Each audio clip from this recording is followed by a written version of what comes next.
usisahau kusubscribe, like na kucomment.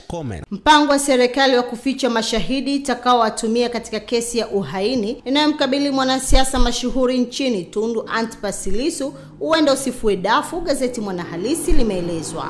Vyanzo vya taarifa vya gazeti hili vinadai kuwa kutofua dafu kwa mpango huo kunatokana na mbinu za kuwatambua mashahidi wa kificho zinazopangwa kutumika. Mbinu za kuwatambua mashahidi zinasukwa kwa ustadi mkubwa na wataalamu wa masuala ya utambuzi waliopo nchini kwa kushirikiana na shirika moja la nchi jirani. Wataalamu hao wanatajwa kuwa walishawahi kufanya kazi hiyo wakati wa kesi aliyekuwa Rais Uhuru Kenyatta na naibu wake William Ruto ambaye sasa ni rais.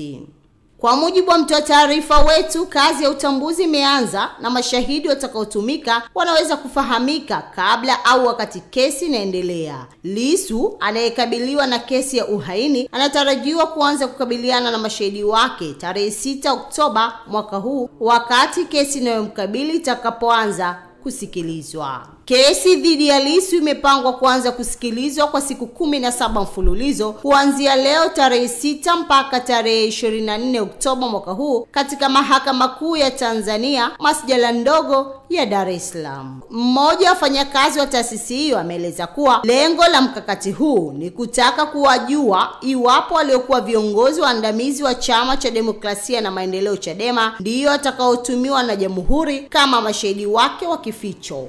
Amedai kuwa kazi hiyo inatokana na maombi ya Chadema wenyewe. Wanataka kufahamu nani hasa aliandaliwa kutoa ushahidi. Yawezekana serikali ikaleta shahidi mmoja, lakini wakataka kuonyesha jamii kuwa walileta makumi ya watu. Anasema kuwa kuna watu wanatajwa kwenye mitandao kwamba ni miongoni mwa mashahidi wa serikali. Tunataka kuwatambua kwa kutumia mbinu za kisasa za uchunguzi kama ambavyo ilifanyika kule Kenya.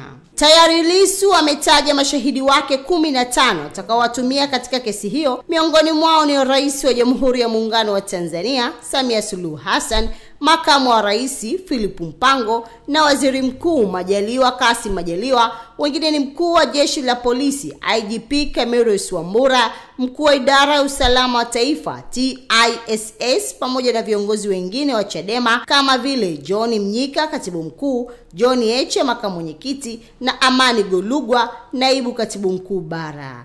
Aidha, mashahidi wengine wa Lissu wanatarajiwa kuwa Jaji mstaafu wa Kenya Dr. Will Mutunga, Martha Karua na Boniface Mwangi, wote kutoka Kenya, na Agatha Atuhaire kutoka Uganda. Lakini mashahidi wa serikali ambao ni raia katika kesi hiyo ni wasiri. Utambuzi wa mashahidi waliokuwa wameandaliwa katika kesi ya uhalifu iliyokuwa inamkabili Kenyatta na Ruto kwenye Mahakama ya Kimataifa ya Uhalifu ICC ulichangia pakubwa kesi hiyo kufutwa. Ili kwa wa kwanza kupata habari zetu, tafadhali usisahau kusubscribe, like na kucomment.